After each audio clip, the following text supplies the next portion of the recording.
আমিও এতিয়া পুৰা নিজৰ শক্তি আহৰণ কৰা কামত লাগি গৈছোঁ। এই মুহূৰ্তত মানে না আমি এলায়েন্স সম্পৰ্কে এটা বাক্য কৈছোঁ, না এলায়েন্সৰ পক্ষত কৈছোঁ, না এলায়েন্সৰ বিপক্ষে কৈছোঁ। যদি কংগ্ৰেছে বিচাৰে তেতিয়াহ'লে এলায়েন্স হ'ব, আৰু যদি কংগ্ৰেছে নিবিচাৰে তেতিয়াহ'লে এলায়েন্স নহ'ব।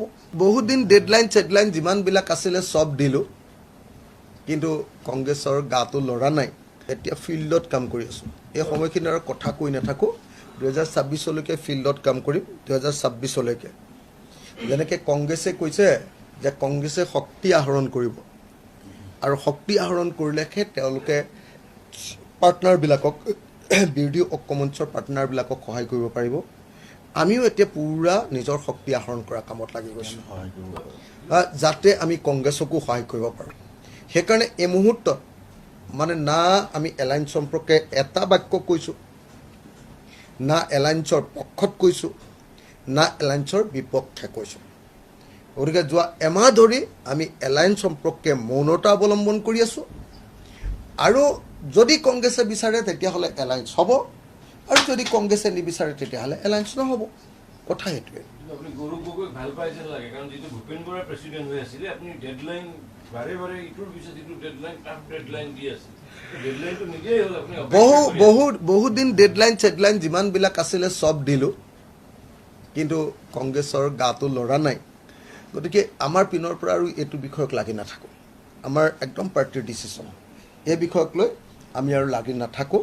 কংগ্ৰেছে যেনেকৈ কৈছে যে আমি প্ৰথমতে নিজৰ সংগঠন বহাই লওঁ, তেতিয়াহে আমি ৰাইজৰ দলক সহায় কৰিব পাৰিম, জাতীয় পৰিষদক সহায় কৰিব পাৰিম বুলি কংগ্ৰেছে তেনেকৈ কৈছে। এতিয়া ৰাইজৰ দলেও এতিয়া নিজৰ সংগঠন বহাই লওঁ, তেতিয়াহে আমি কংগ্ৰেছকো সহায় কৰিব পাৰিম।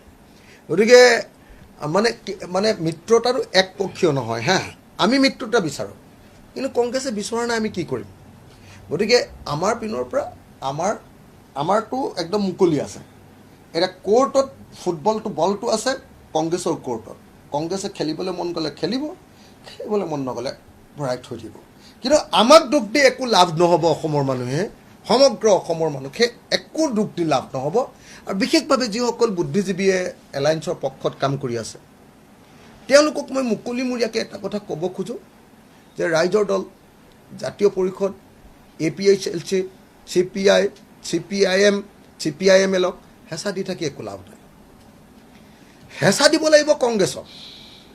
আন সকলো পাৰ্টি এলায়েন্সৰ পক্ষত। কংগ্ৰেছে এতিয়ালৈকে এলায়েন্স সম্পৰ্কে একো কোৱা নাই।